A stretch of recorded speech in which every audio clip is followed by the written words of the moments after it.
Olá, tudo bom?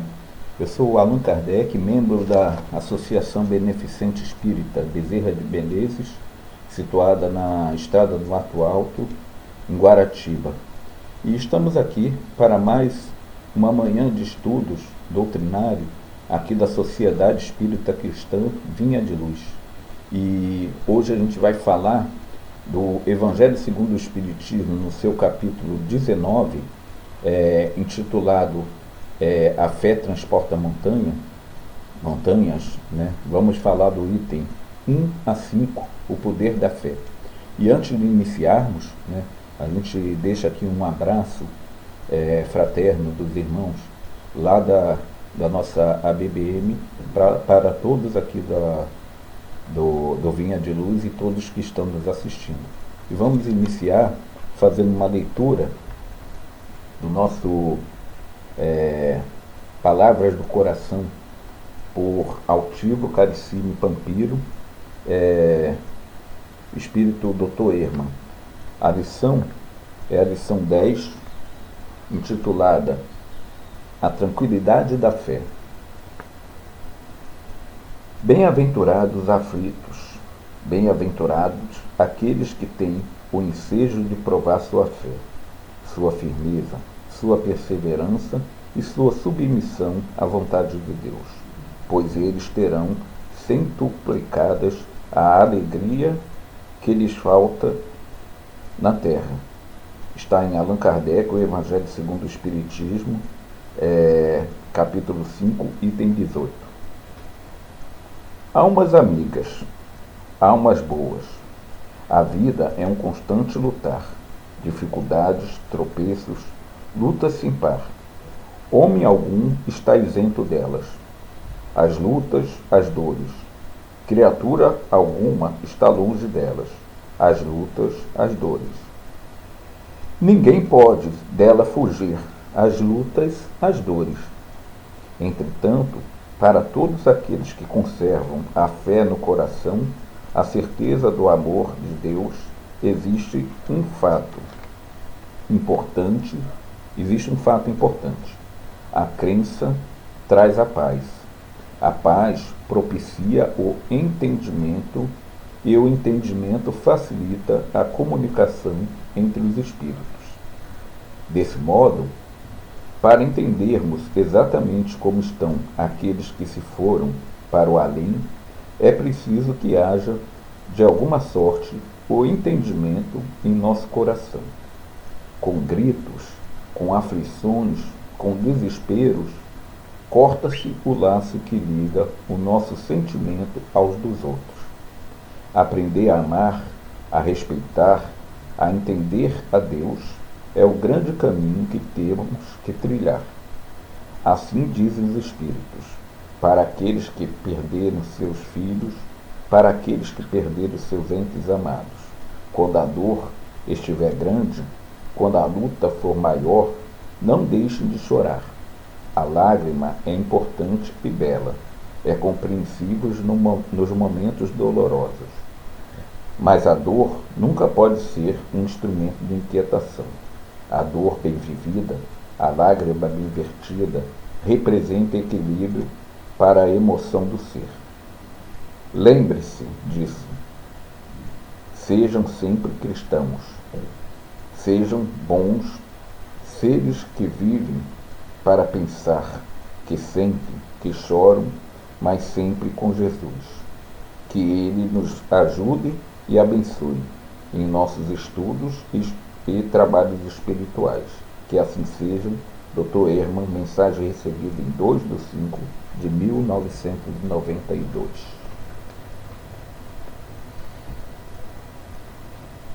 Vamos fechar nossos olhos, se concentrar nessa vibração de paz e de amor e de harmonia que aqui está e se estende a todos os lares que estão nos assistindo nesse momento. Que o Senhor Jesus, de bondade, de justiça, possa estar presente em cada lar, possa estar nos abençoando para esse estudo de hoje. Que o nosso mentor espiritual, esteja ao nosso lado, nos auxiliando, para que possamos fazer o uso da palavra e levar os ensinamentos contidos na doutrina espírita a todos os lares, para que possamos refletir e pôr em prática todos os ensinamentos assimilados para consertarmos e melhorarmos o nosso mundo interior e ele transbordar para a melhoria do nosso planeta, do nosso universo. Fique conosco hoje, agora e sempre. Deus, nosso Pai, Jesus, Mestre amado.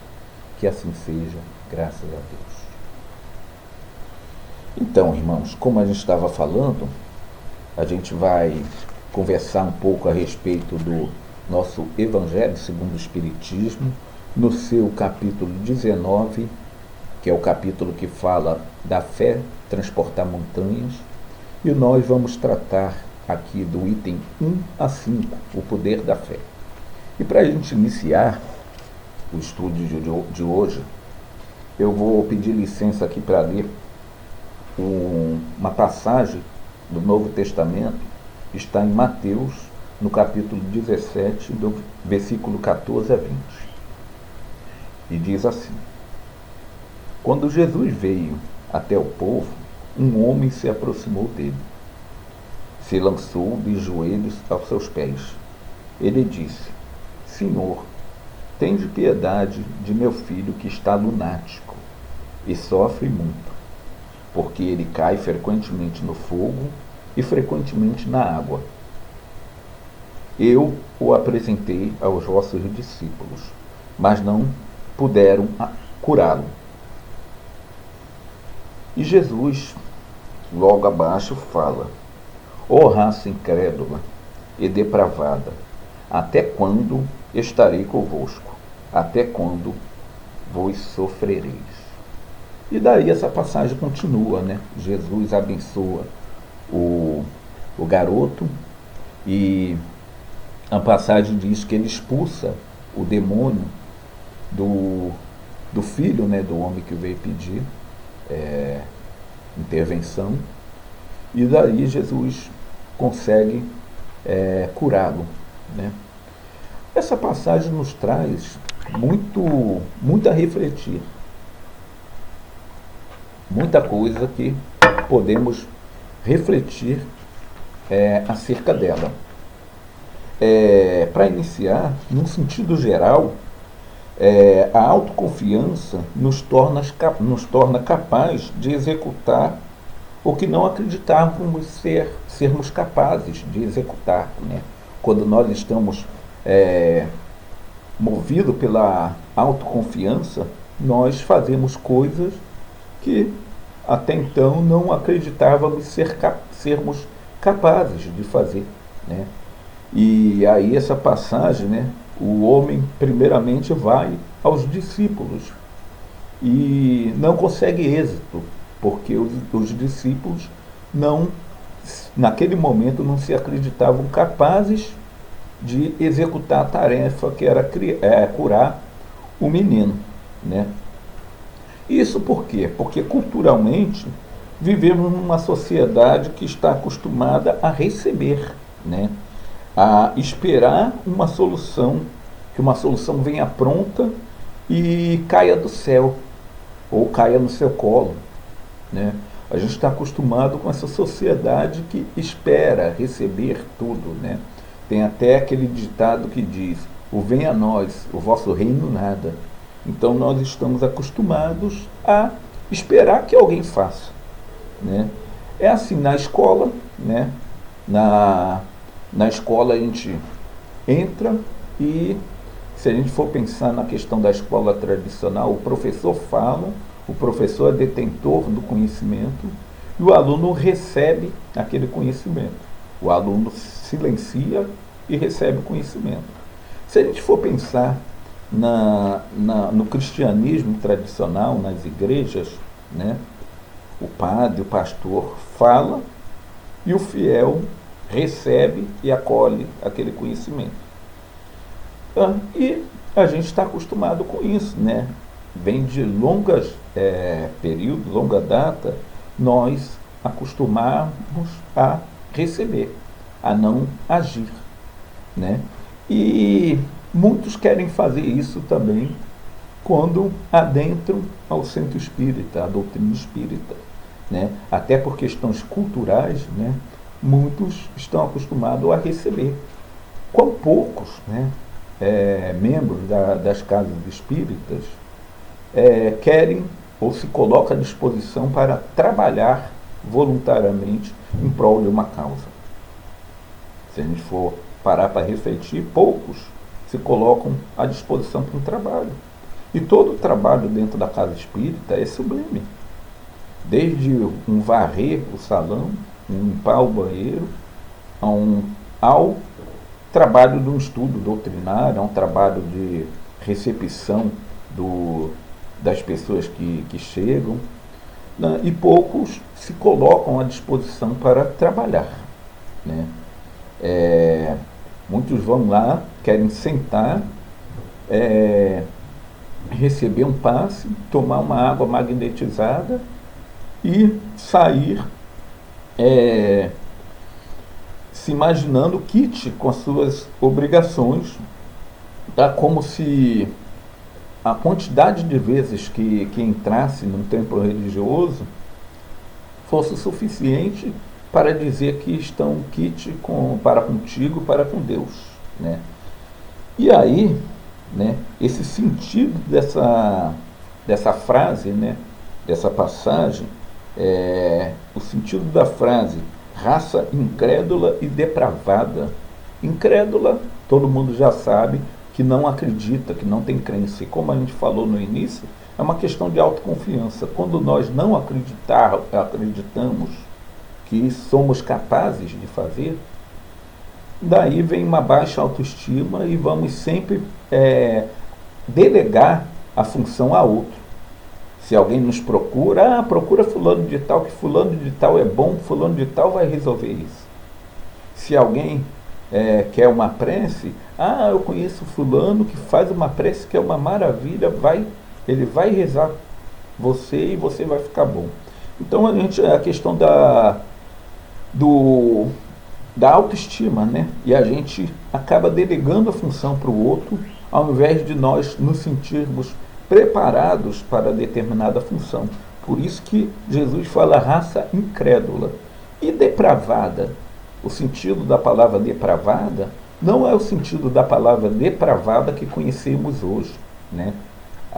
Essa passagem, logicamente, foi traduzida para a nossa língua, para o português, e traduzida para diversas línguas provavelmente o aramaico, que se falava lá onde Jesus estava, onde Jesus passou, se falava o aramaico, que é uma língua extinta, né? E dali, quanto tradução houve, e a palavra depravada que Jesus falou, ela se refere a uma pessoa cujo a moral foi degenerada, ou seja, a moral foi retirada. É um povo sem senso moral, sem sentido moral. Então, um povo sem acreditar em si mesmo e sem nenhuma convicção moral, de qualquer moralidade que fosse, quem dirá a cristã, né? A moral do Cristo, que é baseada na caridade e no fazer o bem ao próximo, né? Então, esse é o sentido em si da palavra, né? E aí chega aquela parte, né, que Jesus fala, se tivéssemos uma fé do tamanho de um grão de mostarda, falaríamos para uma montanha, retira-se daqui para lá, e a montanha se retiraria, a montanha se moveria, né? A fé remove montanhas. Mas que montanhas são essas? De que montanhas estamos falando, né? De que montanha Jesus se referia, né? Logicamente, um ser da grandeza espiritual de Jesus é capaz, sim, de mover uma montanha no sentido verdadeiro da palavra, mover uma montanha de um local para o outro. Sim, mas a montanha que ali está falando é mais no sentido moral do que o físico mesmo, né? Essas montanhas são as nossas dificuldades, né? Por isso que ali na passagem, raça incrédula e depravada, depravada como a gente falou, no sentido de a moral degenerada. Então, essa montanha removida seria as nossas dificuldades, né? São muitas, né? Por isso montanhas. Uma montanha é algo imenso, algo grande. Então, como as nossas dificuldades são muitas, Jesus se refere à montanha, né? A fé pode remover a montanha, pode remover uma montanha de dificuldades que nós temos, né? São também as nossas resistências, nossa dificuldade e resistência, né? Resistência e dificuldade de nos colocarmos no lugar do outro, para entendermos a sua dor, e com isso pararmos de julgar, né? Ou seja, termos empatia para com o próximo. É compreender, é respeitar, é entender o sentimento alheio, né? Não sermos indiferentes, não lavarmos as mãos numa situação que envolve o próximo, como Pôncio Pilatos fez antes do martírio de Cristo, na condenação de Cristo. Ou seja, essas dificuldades, né, a questão da falta de empatia é uma dificuldade, faz parte dessa montanha que devemos remover do nosso eu interior. Temos também a dificuldade de respeitarmos as leis, né? Seja a lei humana ou seja a lei divina, né? Porque se nós formos pensar agora, nesse momento do qual o planeta está passando, nesse momento da pandemia, pela novo Covid-19, né? Se a gente for analisar a dificuldade que o povo tem, a dificuldade de respeitar a lei, se eu tenho que usar uma máscara para me proteger, e principalmente para proteger o próximo, porque não é pensar só em mim, é pensar no outro, aí a pessoa carrega a máscara na mão, carrega a máscara dentro do bolso e só coloca quando entra no mercado, né? Só coloca quando existe alguém para fiscalizar que tem que colocar. Se o sinal, o semáforo, está vermelho, eu vou avançar porque não tem nenhum guarda, não tem ninguém olhando. Eu só paro se existe uma viatura parada ali para forçar eu parar.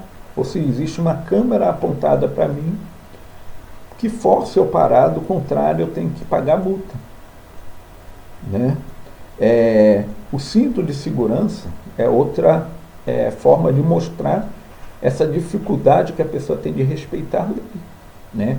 Eu só vou colocar o cinto se eu ver que tem uma blitz ali na frente, quando na verdade o cinto ele existe para me proteger e para proteger a vida daqueles que eu estou carregando, né? Quantos andam com as crianças soltas no banco da frente, quando na verdade a criança tinha que estar no banco de trás e com a cadeirinha e com o cinto de segurança.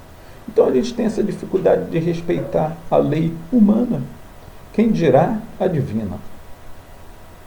E a gente lembra de algumas leis divinas, a lei da reprodução, lei da destruição necessária, lei da liberdade, lei da igualdade, lei da justiça, do amor e da caridade, né? Se a gente tem a dificuldade de respeitar a lei humana, a dificuldade de respeitar a lei divina, ela procede também, né? E aí a gente lembra, né, que a gente vê muitas das vezes, eu costumo comentar com os meus familiares, né? A gente observa quando a gente está dirigindo aqueles carros que no para-brisa traseiro vem aquelas frases, né? Alguns salmos, algumas passagens, né, do Novo Testamento, ou algumas frases, né? Deus é fiel, foi Deus que me deu. E aí a atitude do ser não condizem com o dizer que está no carro. A gente observa que muitas das vezes o carro assim, e o condutor não liga a seta do carro ao fazer uma conversão, ao estacionar, ao sair de um estacionamento, né? Para em fila dupla. Então, daí também a gente vê a dificuldade de respeitar a lei divina, que seria a lei do amor, da justiça, do amor e da caridade. Eu deixo de ser caridoso, eu deixo de agir com amor quando eu sou egoísta, quando eu só penso em mim. E essa dificuldade de respeitar a lei faz parte dessas montanhas que temos que remover do nosso interior, né? E aí, seguindo aqui, não temos vontade de nos acomodarmos, né? Estar sempre esperando que alguém resolva, né? Alguém traga a solução para os problemas, para o nosso problema, para o problema alheio, né? A gente sempre espera que a solução venha externamente, seja pelo padre, seja pelo pastor, seja por um dirigente espírita, seja por um amigo que você acha que tenha mais experiência naquele assunto, né? E a gente espera que a solução venha do outro, né? Procurar fulano ou procura Beltrano que ele resolva esse problema, quando a oportunidade está batendo na minha porta e eu mesmo poderia estar resolvendo esse problema, e eu procuro delegar a função a outro. E aí a gente lembra daquela frase, né, que a gente costuma a dizer: Deus não escolhe os capacitados, Ele escolhe pessoa comum e os capacita. E foi assim, um exemplo que o Mestre Jesus mostrou ao selecionar os 12 apóstolos, os 12 discípulos, né, que depois se tornaria apóstolo. Porque discípulo é aquele que está aprendendo. Apóstolo é aquele que vai multiplicar os ensinamentos moral do Cristo. Tá? E Jesus não escolheu pessoas capacitadas, escolheu as pessoas que ele achou que ele tinha certeza que estava no momento, embora todos eles tinham dúvidas, todos eles tinham incerteza, mas Jesus sabia no seu íntimo da certeza que aquele era o momento. E Jesus os chamou e os capacitou, né? E a gente vê que eles de fato tinham as interrogações, tinham as dúvidas, os discípulos, nessa passagem, que o homem foi procurar os discípulos e eles delegaram a função a Jesus, por se julgarem naquele momento incapazes de solucionar o problema.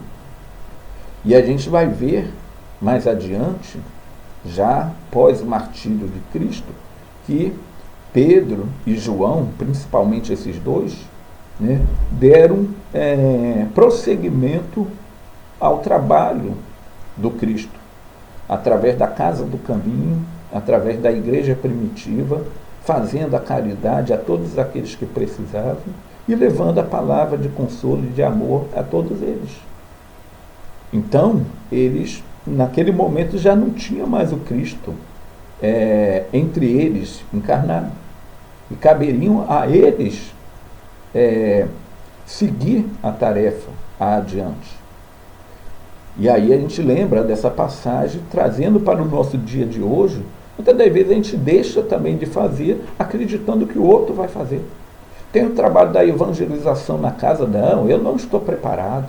Às vezes o convite vem, né? Eu não estou preparado. Tem fulano, tem ciclano, tem beltrano que são ótimos para isso. Chamam eles. Às vezes vem um convite, né, do estudo espírita, né, do estudo doutrinário, como nós estamos fazendo aqui agora, e fomos convidados pela direção da casa, e a gente agradece o convite, a oportunidade de trabalho, e muitas das vezes negamos o convite. Né? Não, eu não estou preparado para isso, não. Eu falar lá na frente da estudo, não. Chama fulano, chama Beltrano. Eles são bons nisso. Eu já vi fazendo estudo, eles são bons. E a gente delega para o outro e a gente não faz. E na tarefa do dia a dia é assim também, né? Seja dentro da casa espírita, seja na sociedade, a gente tem o hábito de nos acharmos não preparados ainda para assumir essa ou aquela tarefa. E a gente fica naquela condição de só ir receber. Mas Jesus espera muito mais de nós, que nós possamos arregaçar a manga, não sermos a raça depravada no sentido de falta do senso moral que Jesus trouxe, incrédula, e termos a fé dentro de nós que nós somos capazes, sim. Kardec comenta que o bom espírita, que é a mesma coisa do bom cristão, é aquele que se esforça em domar as suas más tendências. E que más tendências são essas? São as montanhas de dificuldade que nós temos dentro desse homem velho que somos nós, e procurarmos tirar essas dificuldades de dentro de nós, procurarmos fazer a nossa reforma íntima, nos reformarmos, nos mudarmos. E no momento que a gente acorda e desperta para isso, desperta a religião, o cristianismo dentro de nós. Porque a igreja, o centro, não é a instituição de concreto em que o fiel vai. O centro, a igreja, o cristianismo, é uma instituição interna, dentro de cada coração, dentro de cada ser. No momento que nós nos despertamos para isso, nós estamos recebendo o cristianismo em nosso eu interior, em nosso mundo interior. E essa é a proposta de Jesus para todos nós, né?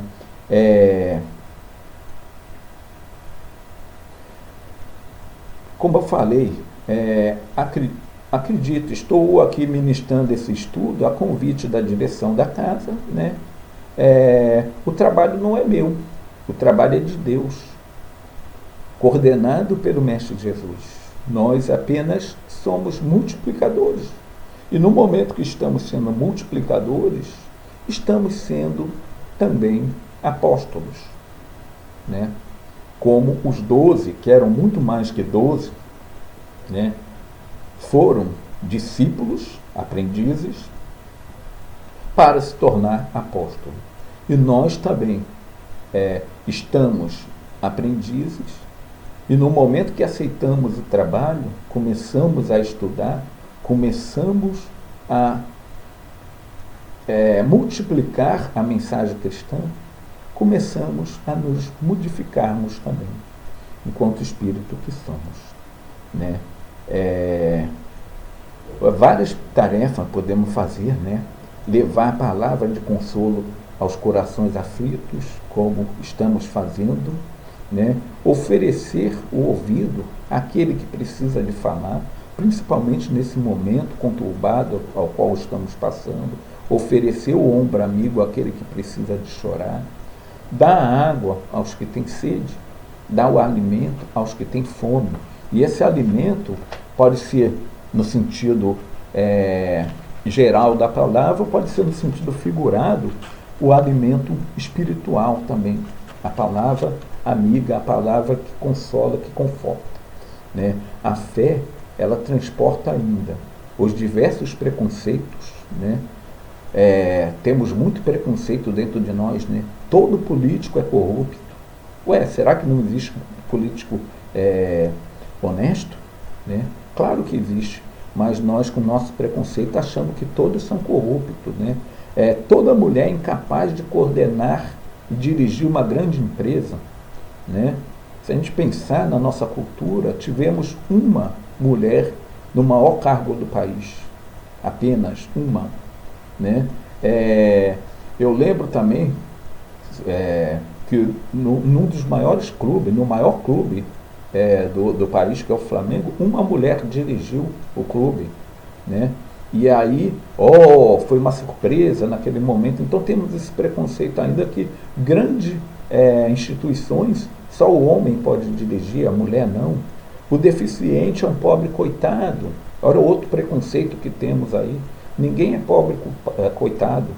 Todos nós estamos aqui e as dificuldades, as mazelas que trazemos são um instrumento para alavancar o nosso progresso. O mendigo é alguém indigno. Quantas vezes a gente passa indiferente àqueles pedintes, àqueles que estão em situação de rua, né? A criança não tem querer, né? Olha outro preconceito nosso aí. Não, você ainda não tem querer, não, você não tem idade de ter querer. Como assim? É um ser que está ali. Como não tem querer? Lógico que tem. O negro não é gente. Olha outra triste frase, né, que demonstra os nossos preconceitos, né, trazendo ainda daquela época lá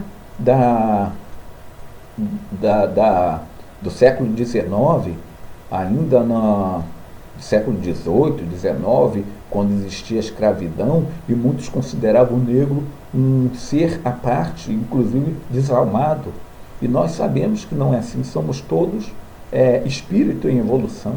A cor da pele não quer dizer nada, porque é só um corpo, um instrumento, do qual recebemos para a nossa evolução. E ainda a gente ouve notícia de racismo, de preconceitos raciais, em pleno século XXI, né? A loura é burra, a piada do português, o índio é selvagem.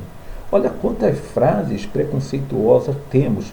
Então o preconceito também é parte dessa dificuldade, dessa montanha de mazelas que temos que arrancarmos de dentro de nós,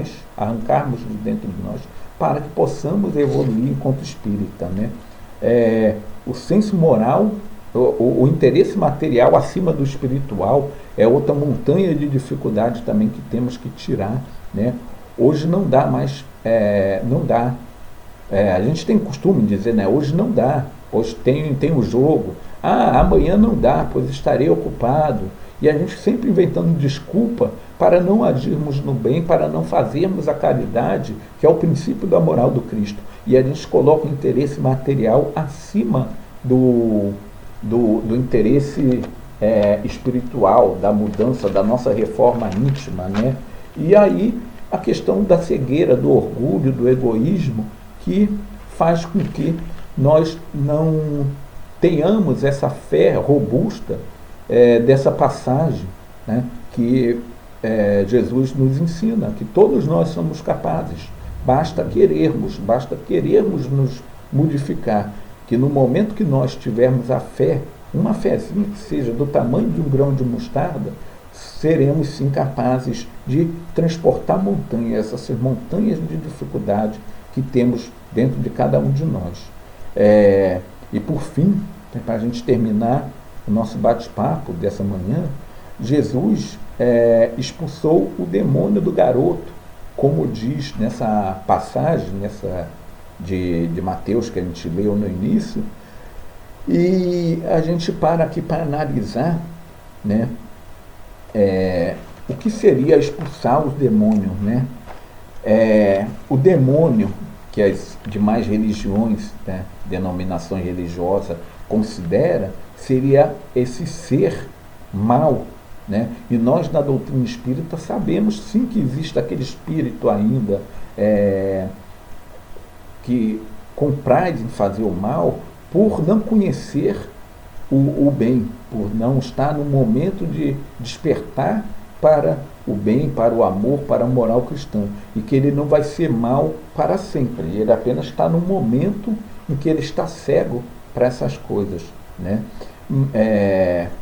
Temos os algozes, né, das nossas vidas pretéritas que não nos perdoaram ainda e nos acompanham e tentam nos prejudicar por não conhecer.